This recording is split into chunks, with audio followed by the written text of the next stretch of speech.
Welcome to another episode of Making Whole, conversations on faith, mercy, and justice. I'm Benjamin, and on this episode, I'm joined by a new friend, Cameron Horner, who shares his incredible story of experiencing the miraculous presence of God in a life-altering moment. Without further ado, this is Making Whole.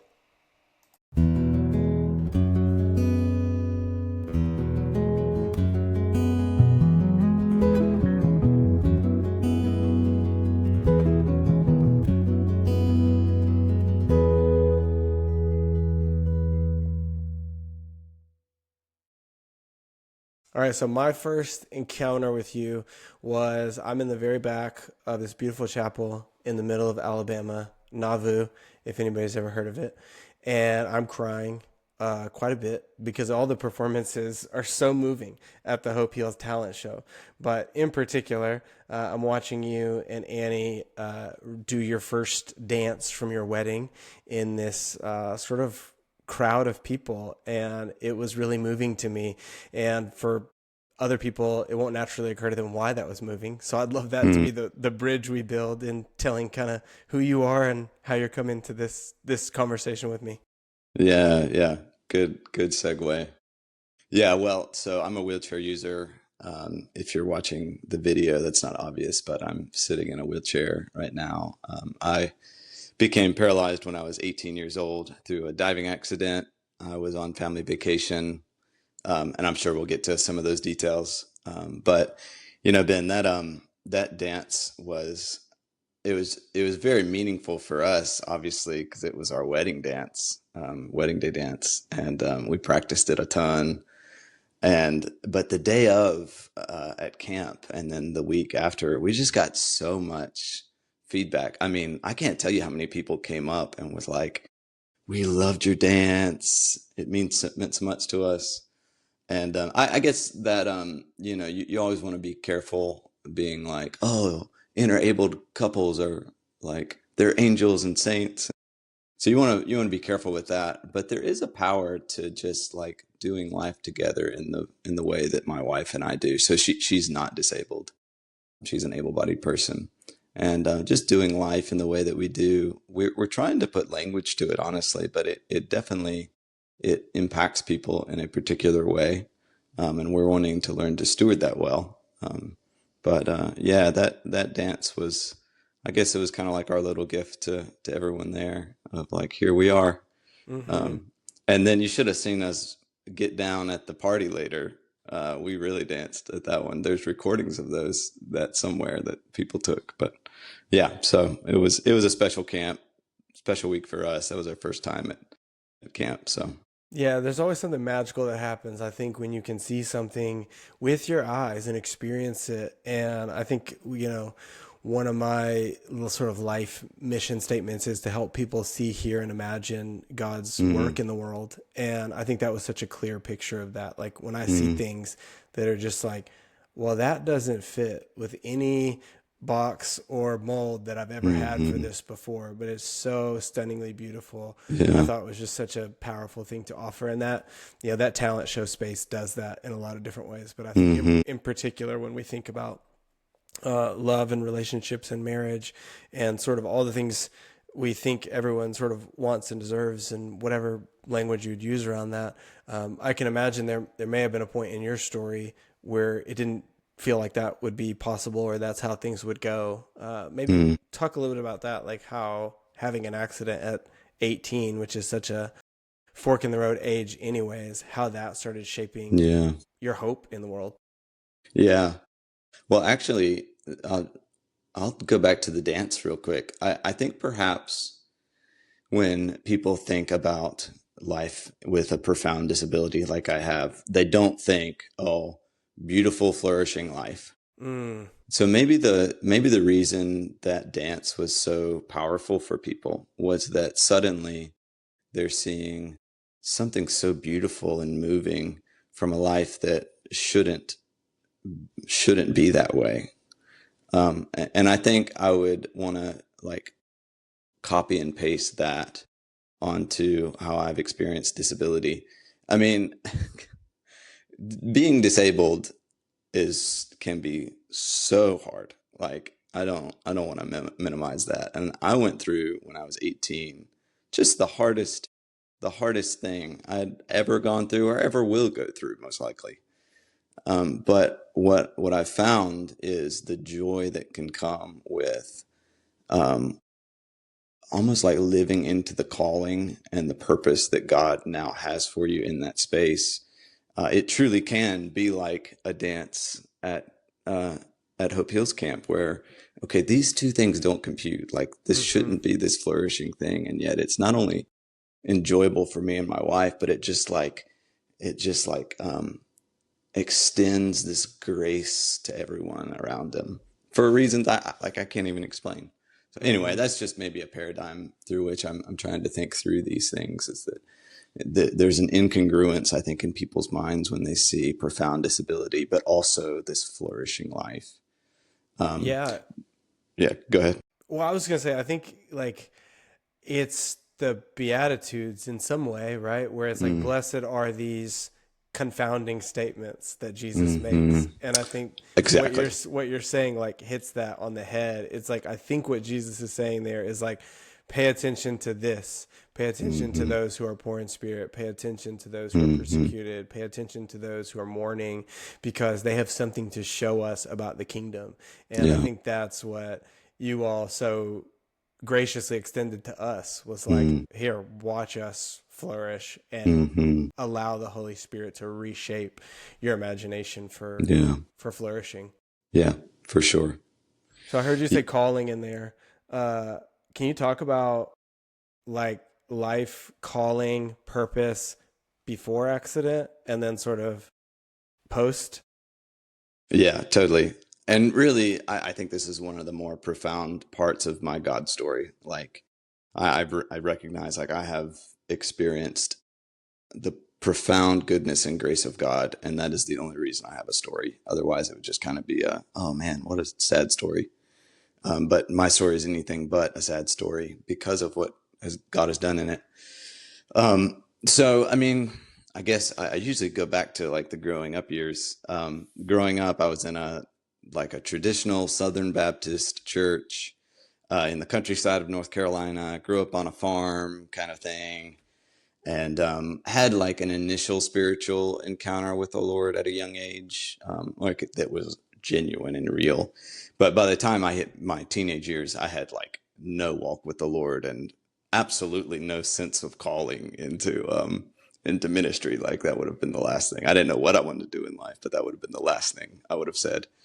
And then around 16, and then really when I was 17 years old, I met this group of people. It was just a family, and they were on fire for the Lord, just loved Jesus. And in ways that I had probably seen before, but I had never recognized. And what they carried, they were a Messianic Jewish family, actually. And what they carried was this deep shalom, this Mm, deep peace with them that I knew I didn't have. I just recognized so many things. Even like at a genetic level, like so many people in my family are just angry and all these mm, things. And I just saw them as this distinct thing and wanted to be around them. And the thing that I did was just I said at 17 years old, I'm going to force myself to read a chapter a day in the Bible. And I did that, and it was so tough. Like I think actually making that decision helped me grow out of like a low level form of dyslexia. But I went into this Bible reading thing like I don't even get it. And yet, within a few weeks, I was addicted. I mean, I didn't understand what I was reading, but I couldn't get enough.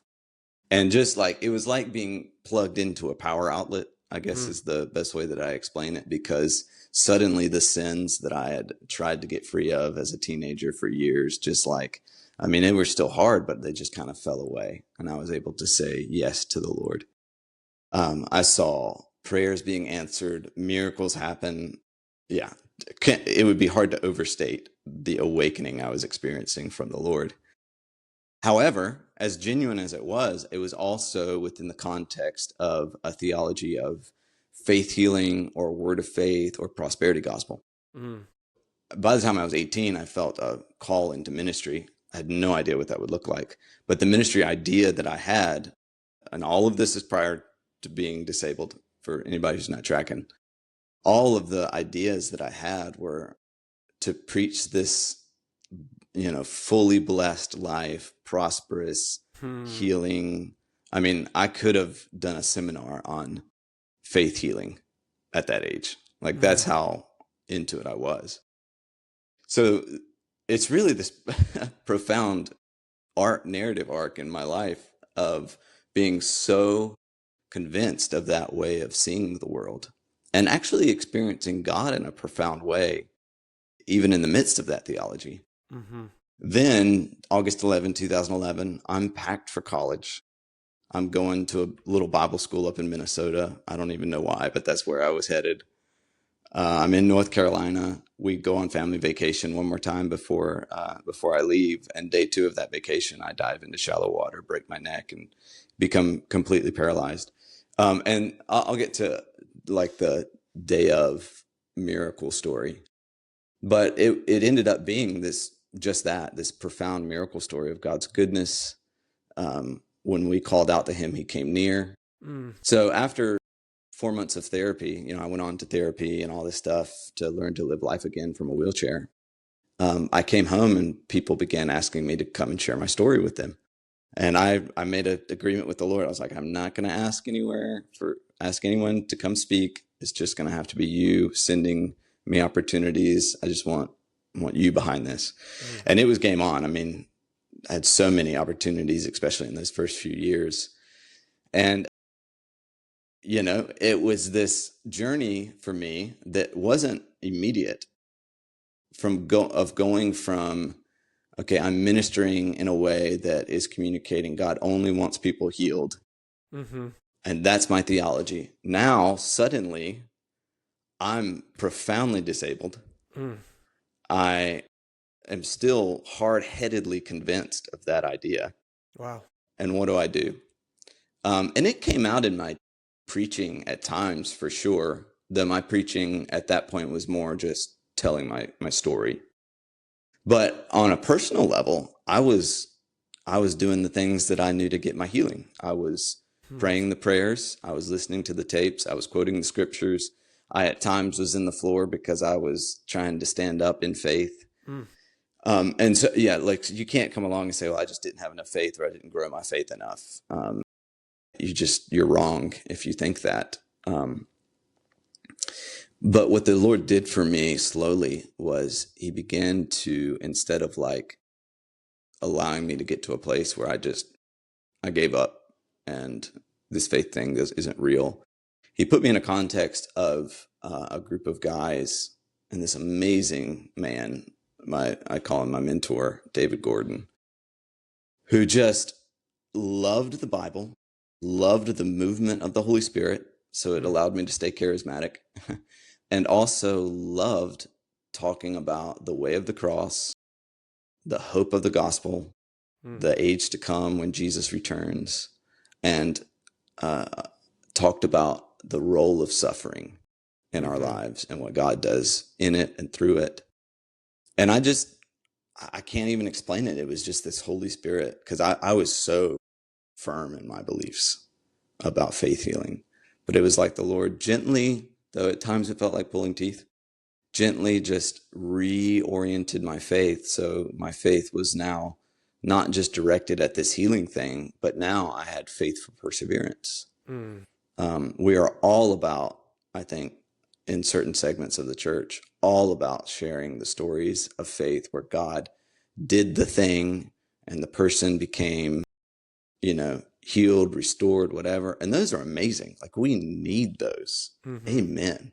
And there are situations where God has to come through.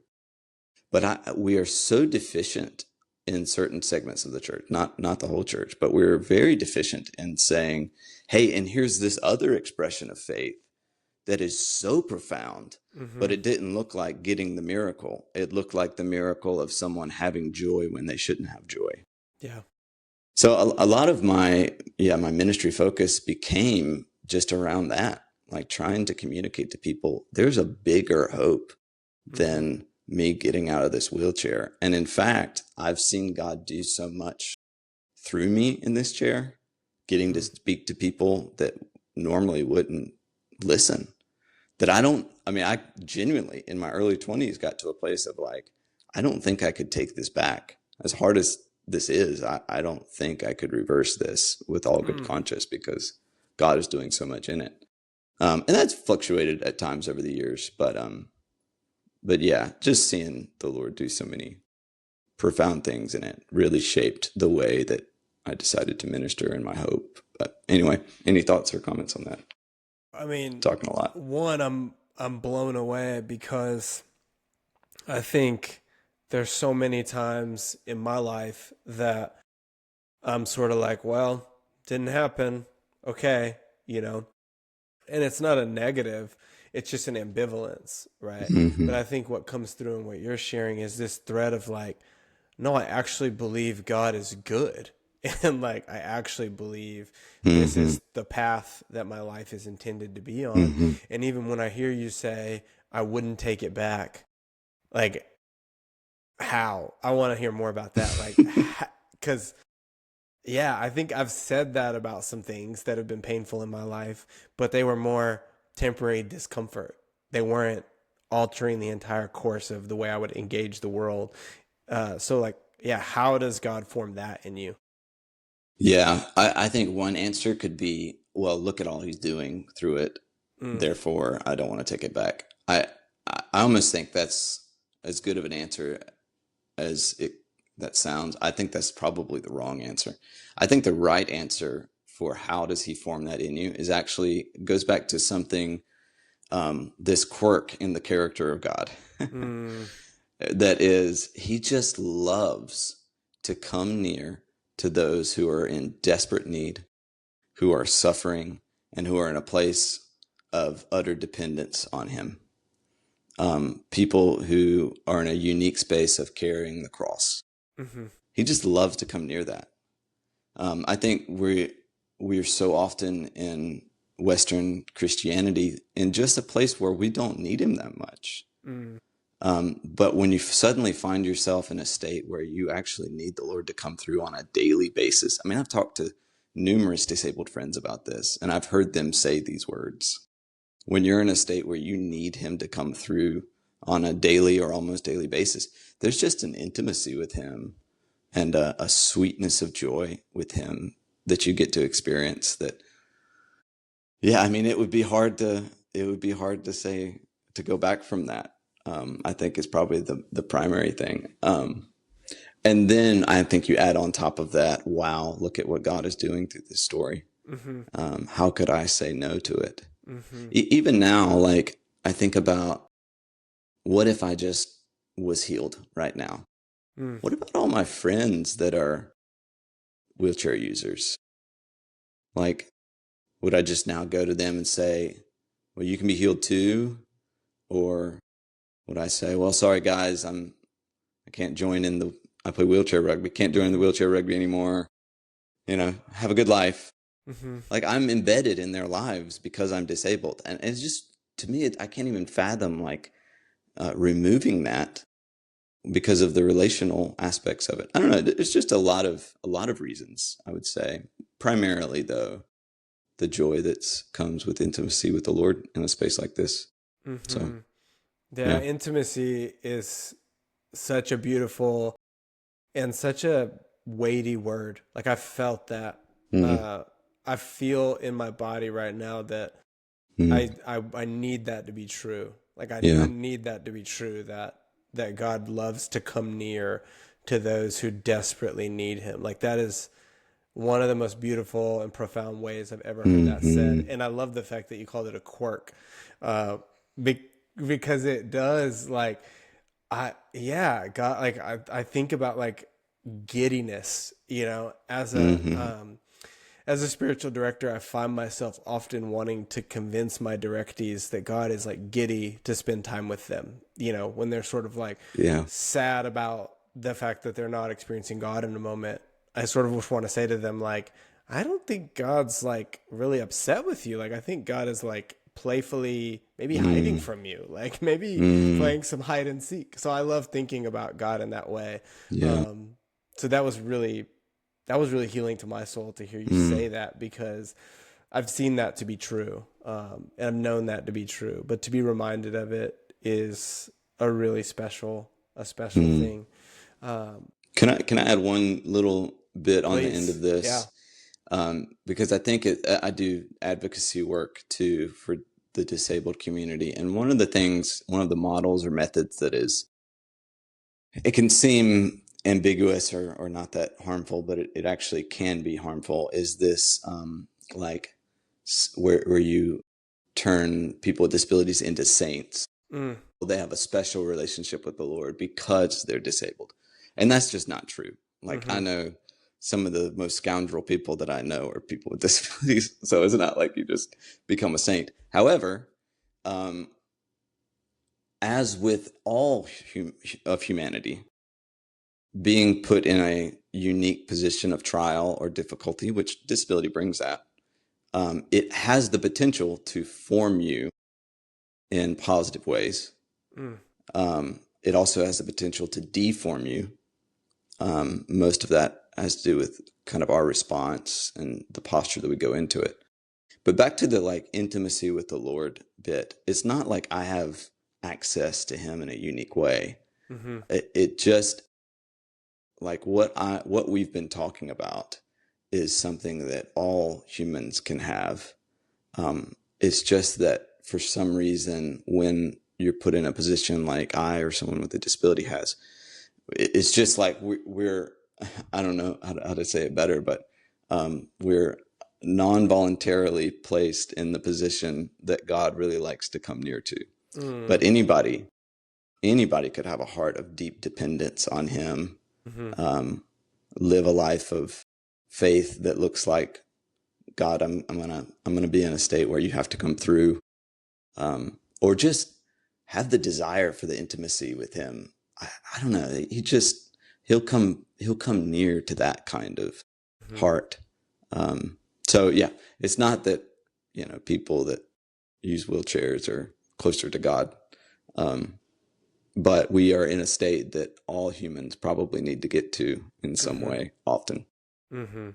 No, I so appreciate that, and I think that what you're getting at is something that I hoped would come through in this conversation. Is that whether or not you can see it or not, all of us sort of have to figure out how we're going to make ourselves dependent on God. Hmm. And when we get into the idea of what does it mean to sort of like mend and tend to the world or whatever around us, it's like, yeah, how do we get to those places of dependence with God and then try to Hmm. provide some sort of resource there, whether that be hope Hmm. or healing or whatnot. And Hmm. so I think that's just, yeah, deeply true. And I love how you positioned that of like, you may have non-voluntarily chosen it. Hmm. But that sort of like ups the ante for everyone else of like, Yeah. something to consider. How do I voluntarily choose Yeah. Yeah. to recognize or acknowledge the places where I am Hmm. in utter dependence, because they exist. I Hmm. just like to pretend that they don't. Absolutely. And it's easy to pretend when you have the newest iPhone and all the apps to distract. And I mean, I mean, you're the spiritual director here, but maybe one of the answers is just like the intentional decision to abstain from certain of life's distractions Mm, that just kind of naturally deform our brains anyway. mm-hmm. Yeah. Mm-hmm. Anyway, Yeah, but that's good. That's good. Well, you sort of you alluded to it earlier, but I would love to hear for what you want to share of the day of the accident. I think that could be a hmm, really helpful context for people. yeah. Just that like that miraculous story in and of itself could add, I think, another dimension. Yeah, for sure. Yeah. So, I mean, this is the thing that I've shared hundreds of times, just because of how good God is in the middle of it. Um, I'll go back again just a little bit before the injury, just to remind some pieces. So, a lot of my spiritual awakening had to do with the scriptures. I fell in love with the Bible, but also God coming through in prayer, things of that nature. So, day of, I'm 18-year-old diving into water that I shouldn't be diving into. The first day of the trip, actually, I was there with some friends, and was being told, you need to stop diving, you stop doing that, but just wasn't listening. And I was doing something called shallow water dives. So it's where the water, I knew the water was shallow, but you just kind of like dive in a way that you skim the surface. And so I was doing those. But day 2 of this vacation, a friend of mine and I decide to go swimming, and we get to the beginning of the dock. So the lake we're at is White Lake in North Carolina, and the docks at White Lake are a little bit longer than most. They're like 20, 25 yards or something. So I take off down the dock running as fast as I can. I even like speed up at the end, and I'm just thinking I'm going to do the best dive of the day right here. Jump in the air, arms spread out, hit the water, and because I was going so fast, my shallow water dive turned into just a straight down dive. Mm-hmm. So I went straight to the bottom. The water was measured later. It was about 4.5 feet. So I just, all of my 150, 160 pound, 18-year-old body just went straight onto my neck, and my spine shattered.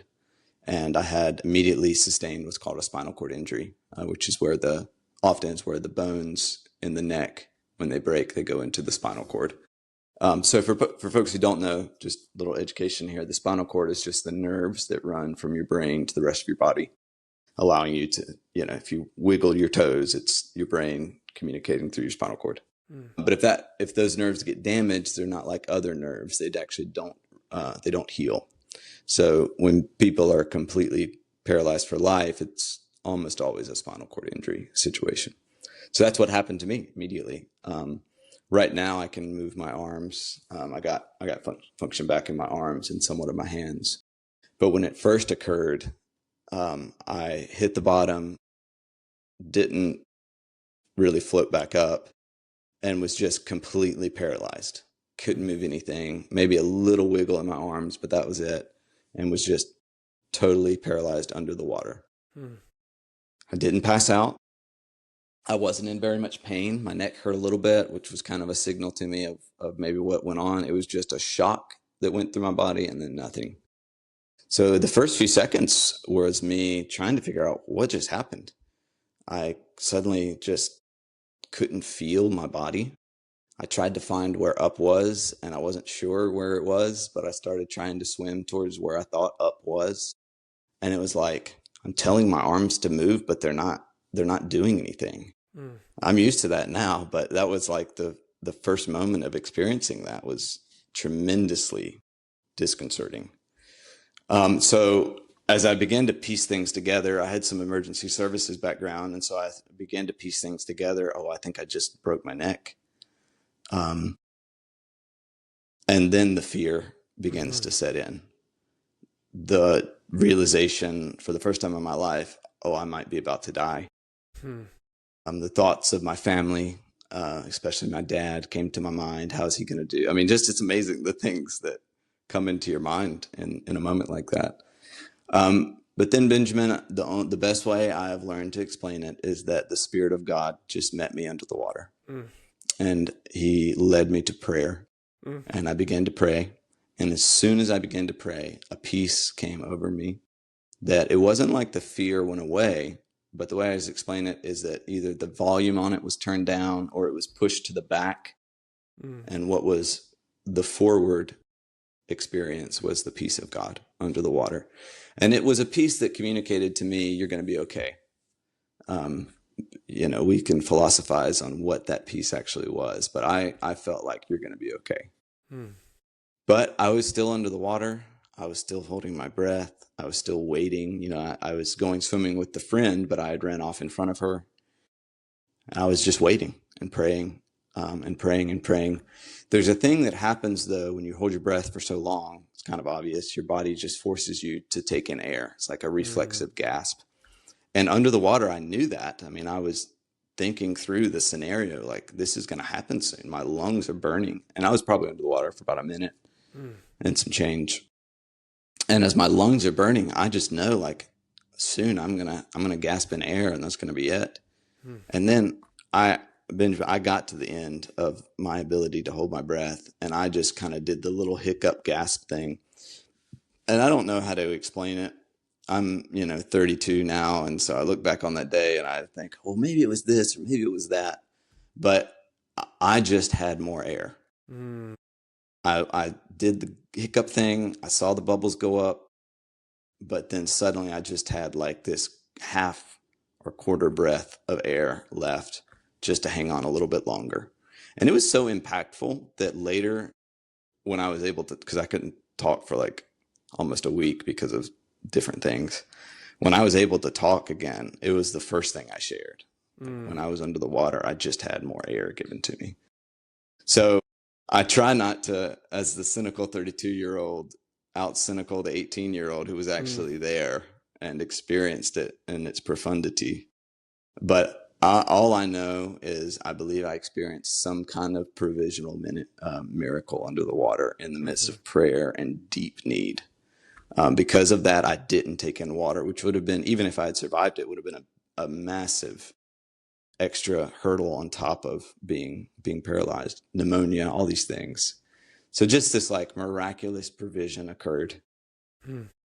Whoa, okay. I'm still under the water though, and I'm still holding my breath.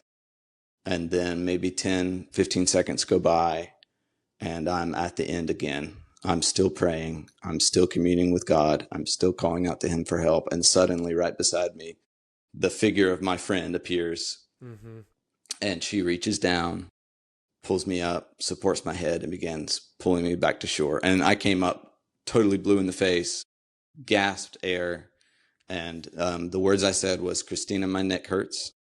That's her name. She began pulling me back to shore, and it was like the Spirit of God came over, maybe both of us, but especially me. And I just began to quote scriptures that were coming to my heart all the way back to shore.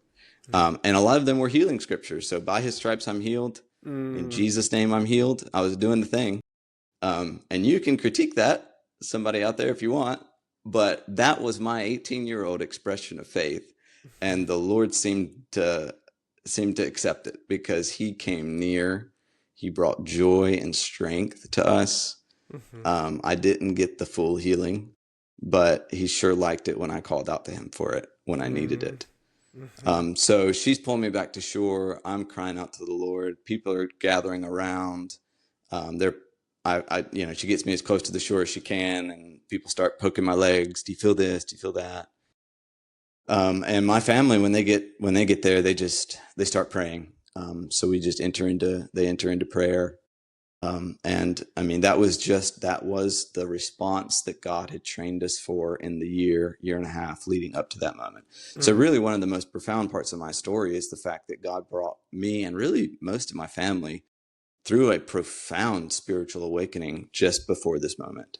So that the gut reaction was, Jesus, come and help us. Yeah. And he did. And the faithfulness of him to come near was just, unbelievable, undescribable. One other point of this story that's very interesting is that the day before this injury happened, Christina, the girl who saved me and my little niece were swimming near the area where I was injured. And my niece asked Christina, how do you save someone when they're drowning? Christina was a former lifeguard. So the girl that I was swimming with, former lifeguard, but she hadn't done it in a while. So in order to answer my niece's question, I pretended to drown and Christina pretended to save me.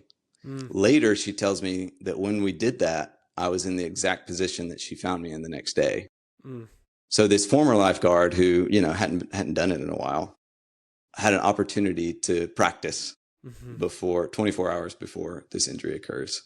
So when you put all the pieces together of this stuff, you just begin to see that this is the hand of God, and, sovereignty of God stuff is all over this. You can debate it on one side or the other. All I know is that God was not caught off guard and took care of me all the way through it. And now I'm living a life that is often difficult and yet has been used in profound ways because of what he did that day. So back to the shore, the paramedics came. They put me on a stretcher, took me to a hospital in Wilmington, North Carolina. And I went through like 18 hours of surgery, 2 different surgeries. They put my neck back together. And I was in ICU there for, I think it was 8 or 9 days, just getting stabilized. Had tubes down my throat. They put this big external halo thing around my head that was a brace so that I couldn't move. Mm. I mean, if you walked in my room, it would be this staggering, dramatic scene of this 18-year-old boy just tubes down his throat, wires in his arms, a big brace. And yet, in that ICU room, the presence and joy of God was so thick. Mm. It doesn't make sense. Mm. We were hearing by day 2 of stories from other countries of people hearing about what happened, the story that I just told you, and young people giving their life to Christ. And so when you're hearing stuff like that, there's so much energy behind what God is doing. It's just like the joy and presence. It just like puts everything in this bigger perspective, and you're just excited because look at what God is doing. Now, my wife is a mental health therapist, and she talks about like the phases of grief. So we might have skipped a couple and gone straight to meaning making, but still, it was almost like we couldn't help it because of how close God was. I'll tell one more little anecdote from that time. The janitor came into my room one day to take out the trash or something. I'm still in ICU. And he doesn't know me, doesn't know my story, doesn't know anything about us. But as soon as he walks through the door, he stops and says, I feel the presence of God in this room. And that's just how thick it was. It honestly was like when people came through, it was like a revival was happening just in that little hospital room. There wasn't, happiness and joy, I think, maybe it's just semantics, but I think they can appropriately be divided up where happiness is our circumstances.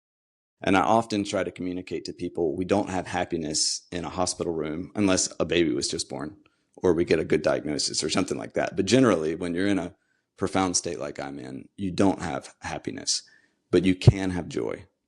Sometimes joy manifests as happiness, but it can also just as well manifest in an unexplainable strength that we have when circumstances are just totally awful. Totally not what we were expecting. The worst thing in the world just happened, and yet somehow I have an unexplainable strength. That's joy. And that's what we had. So That's beautiful. Yeah, thank you for sharing that. I'm so stirred up, and the thing that keeps just flashing across my mind is the gospels are alive today, and I think for the purposes of these series of conversations that I'm having, God is not finished. There's still work being done in individual lives and in the world to see God's presence made known to everyone, everywhere, and that's a great reminder. I need to be reminded of that. So thank you. Yeah, for sure.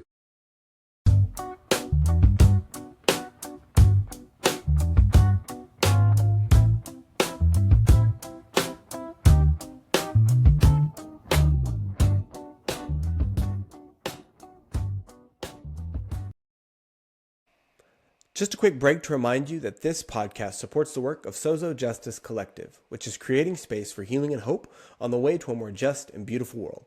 To learn more, visit us at www.sozojustice.com or follow us on Instagram at Sozo Justice Collective.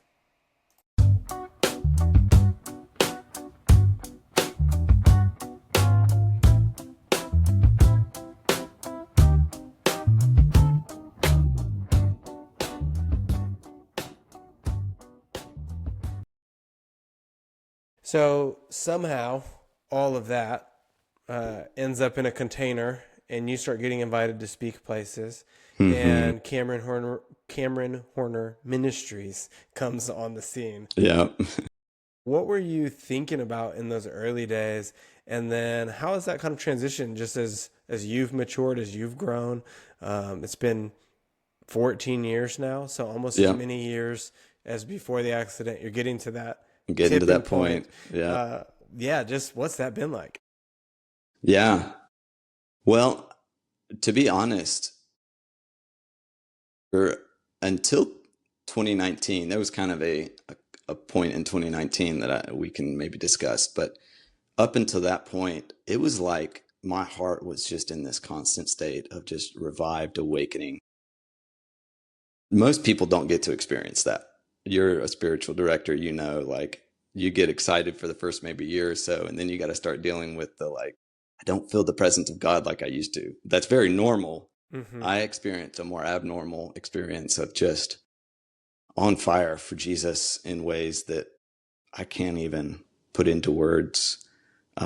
Got to sit because of the injury. I was called into ministry, so I wasn't pursuing a different job path. I just had a lot of time to sit before him, meditate on the scriptures, be with him. So a lot of my life was just this overflow of what he was doing in my heart. And, in the beginning, it was sharing my story a lot, but then I got to do what I really wanted to do, which was preach from the Bible. And not even about stuff related to my injury. Like I had a call to ministry before. My preaching now was, though, because of the influence of this mentor that I've brought up, was now about like the hope of the gospel and the return of Jesus and how these things, especially in the early years and even to this day, like if my hope before the injury and then right after the injury was I'm going to be healed, Mm-hmm. then my hope was then shifted to, oh, Jesus is coming back and I'll get a restored body and be rewarded for the ways that I've suffered faithfully with him. So I began to, and that gripped my heart like legitimately. Like it wasn't just this idea anymore. It was like this thing that was getting me out of bed in the morning. So my preaching and teaching was just saturated in that kind of message. I began talking a lot about the character of God. The Lord really revealed that to me in a major way in 2017.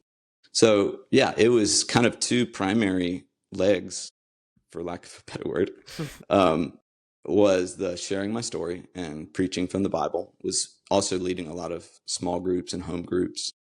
It was just, yeah, it was amazing, honestly, getting to travel to other countries and share my story and preach. 2019 was an interesting year for me. I won't say that like a lot changed ministerially, though because of COVID it kind of did. But I hit what I think most people would call a dark night of the soul. Not connected to my injury, just I hit a wall and something occurred in my life, in my personal life. It was really difficult. And it sent me into this emotional spiral that I had never really experienced before. And then on the other side of it, it was like the felt presence of God wasn't there like I was used to. And imagine like going from the top, it was like the fall was as hard. And fall's the wrong word, but just like God. I mean, for 6 months, I remember being in my closet, just, God, where are you? What's going on?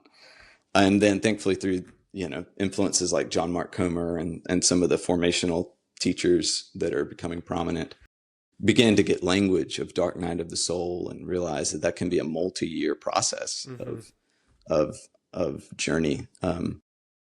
Anyway, don't probably have time to go into too much of that, but kind of on the other side of that, began talking a lot more about like a type of suffering that doesn't have to do with our physical bodies, but just our lives of our soul life, and how there are times when actually God is wanting to do a deep work in us too, by allowing us to ride our bikes with the training wheels off, so to speak. So big portion of that. And then kind of the final piece that fell into place for us, for me, was after being asked to speak at a conference on disability in the church. And for years, I had been kind of avoiding the disability conversation in the beginning because I didn't feel comfortable being identified with the disabled community. That's a whole nother thing, just ableist assumptions, me trying to say, no, I'm not them. Don't see me as that. And then honestly, just not getting around to it. But then this conference, I was asked to speak on it, and I was like, well, I better get into this now, because it was kind of a big deal conference, and just really dove into like what are people saying in the disabled community about God and theology, and how do we think through this, and learned so much I mean, Mm-hmm. it was like a whole new world opened up to me. So now Cameron Horner Ministries has been rebranded to Accessible Grace, which we think is a great name. That was Mm-hmm. some friends helped us come up with that name, and we were so excited about it. But Accessible Grace, it keeps the original callings of sharing the story, teaching the Bible, but now we want to be really honed in on disability ministry and advocacy.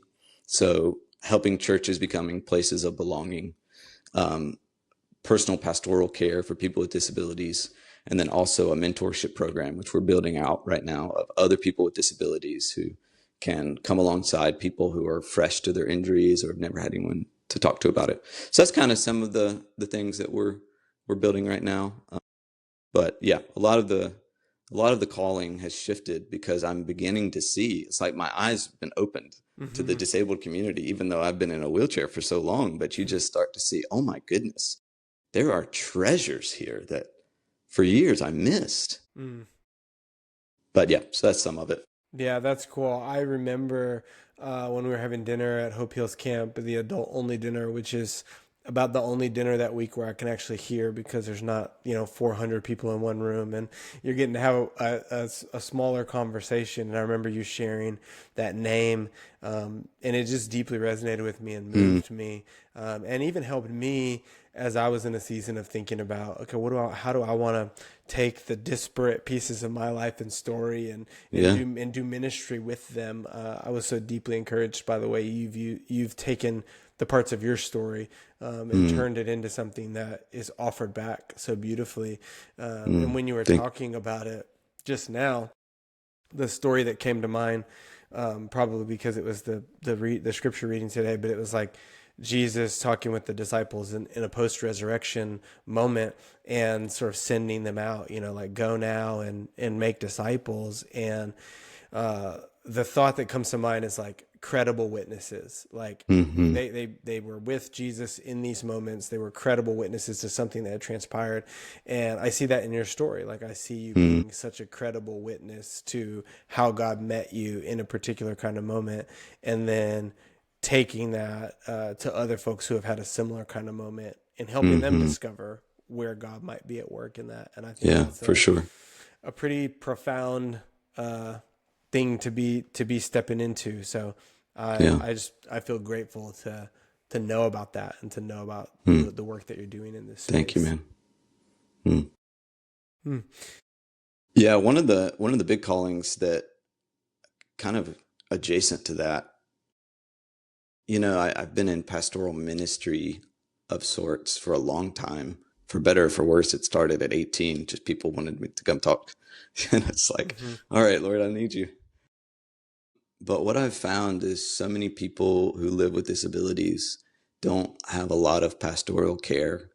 And if Mm. they do, it's from people who just don't know how to relate to or speak into their situation. One of the big callings that I felt called to was to become a pastor to the disabled population. Mm-hmm. And what I found was, especially because I'm in theological ministry, I've had to wrestle with and think through a lot of the theological struggles and questions that people with disabilities are bringing to their embodied life. Mm-hmm. And I almost found that I was in conversations with people doing often like off the cuff, serendipitous conversations where pastoral care is clearly going on. And what's happening is I'm not like giving them new insights, but I'm giving them permission Mm-hmm. to say yes to the things that they're like, I didn't know if I was allowed to say yes to that. A classic example is, my child is on the spectrum, profoundly disabled. Me and my husband are just, we're worn out. But on top of our worn out state is we are being told that we need more faith and need to keep praying for his healing and need to keep chasing after that. And for me, I'm just like, okay, all right, I've been down this road before.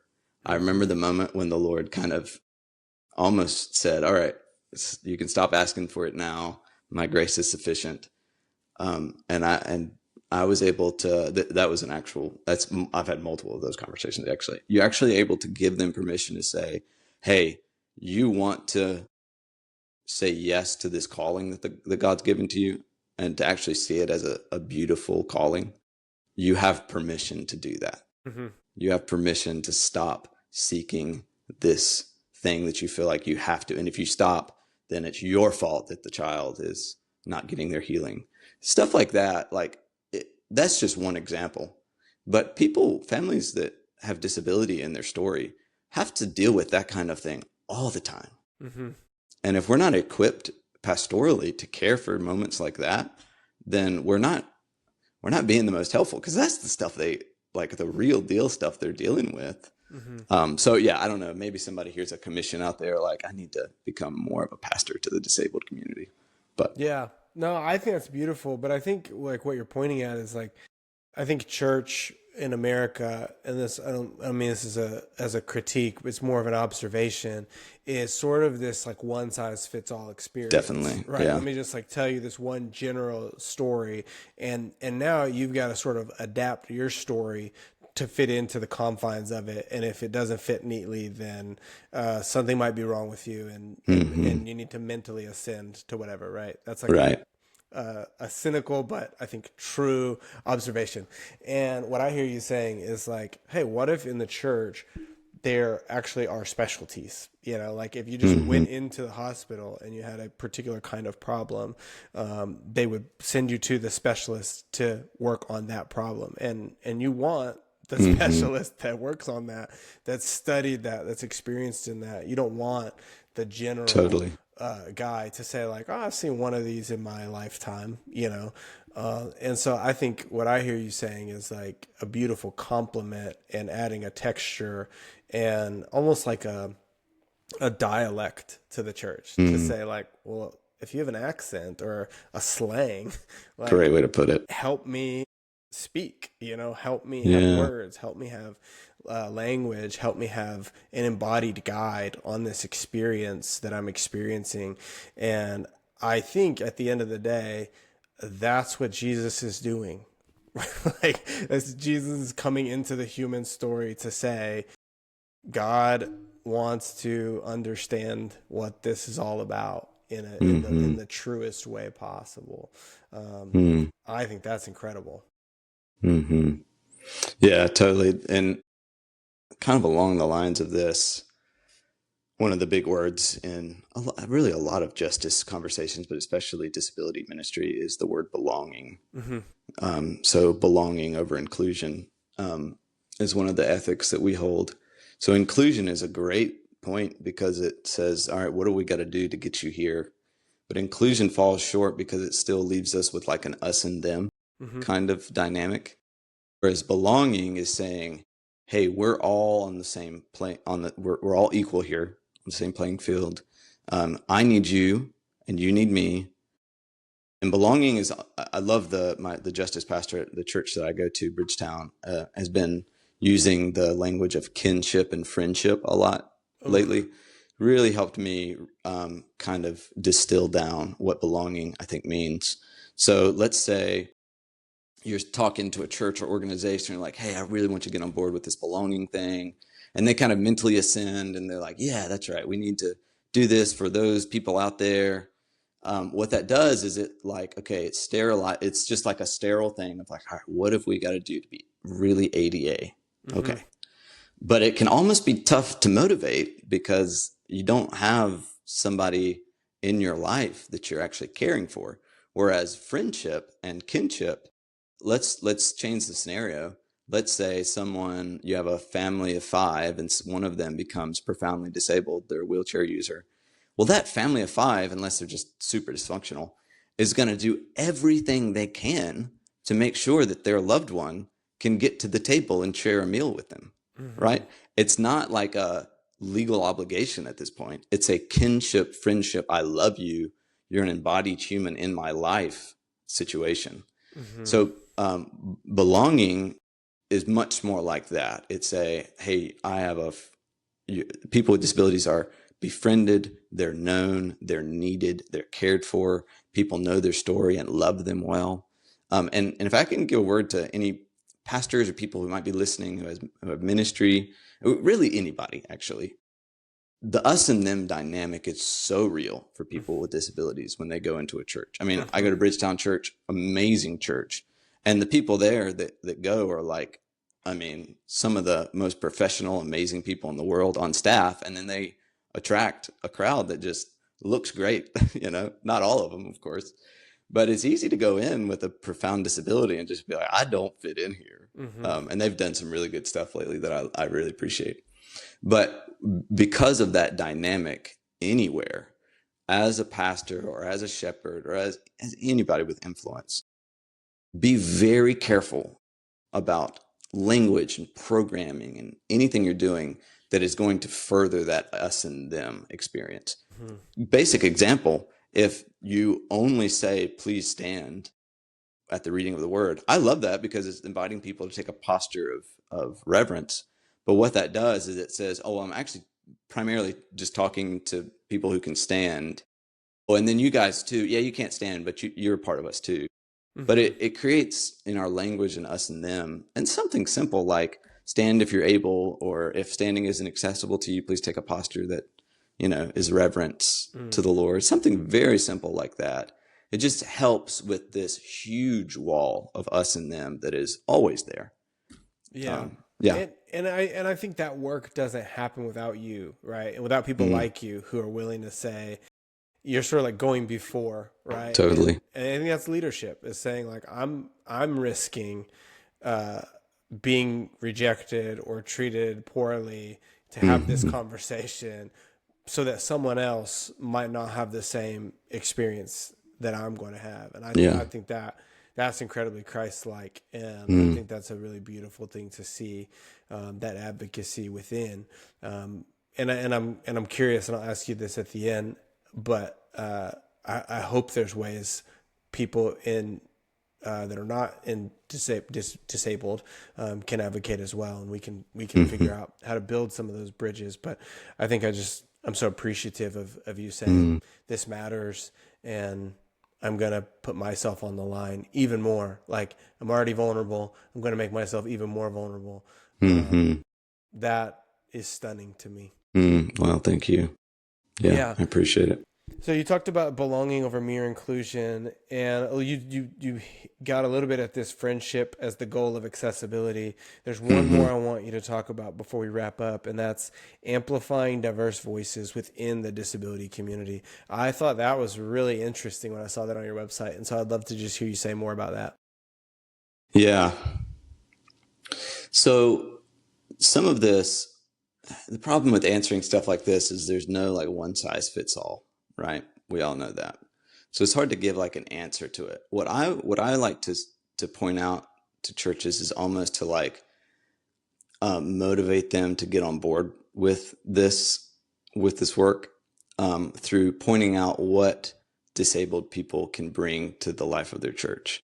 So for those listening, you've heard Benjamin and I talk about all of the kind of profound things that living a life with disability actually communicates. It displays a type of life that for some reason creates intimacy with the Lord often. I've learned so many profound insights just from being in a place of dependence all the time. Those are just a few examples of what I like to call the prophetic presence that people with disabilities actually bring to the body of Christ and to local congregations, and not even like religious organization, like any organization. It's that the embodied life of people with disabilities, just being present, actually communicates profound truths about God. One of the profound truths is that, going back to the dance, life can be beautiful even if it doesn't look typical, right? So we are discipled in the West, especially, maybe more of the world than we think, in an up and to the right life where things are always getting better. I'm supposed to be maximizing my output. I am known and loved and valued based on my performance, what I do. People with disabilities come in and you have one of two options. You can say, oh, well, then they're less valuable. Or you can wrestle with your own subconscious and realize, no, God says this is the image of God. And they probably have a closer relationship with the Lord than I do. Mm. Where are my values? What's going on in my heart? Mm-hmm. What have I got upside down? Um, I mean, even like the relationship with Annie and I, like our relationship is built on all the things that other people's relationships have to be built on to be healthy. It's just that because I'm in a wheelchair, she came into this not with a list of like, I want a 6'1" guy who's athletic and this or that or whatever, make six figures. She went into it eyes wide open. I did too. Like we had to begin our relationship where most relationships eventually get to, Mm. with the deep things. And that's just some of the prophetic presence that people with disabilities can communicate to a congregation. Mm. So for those, if you're wanting to elevate disabled voices within your congregation, there are some people who can't talk. Mm-hmm. There are some people who won't be able to serve at all. You begin by making a space where they can be seen and known and welcomed Mm-hmm. without, I mean, so many stories of mothers and parents being told to leave a congregation because their autistic child is disruptive. Mm-hmm. That's gotta stop. Mm-hmm. I mean, what a worshipful sound that could be if Mm-hmm. we allowed them, not allowed them, if we said, have just as much right to be in this room as me. What have I got to do to make that happen? So that's one layer of it. The next layer is, people, this is happens in the race conversation too, but there's often times where the majority culture like doesn't even think about inviting minority culture to be in a leadership capacity. Okay. Right. Yeah.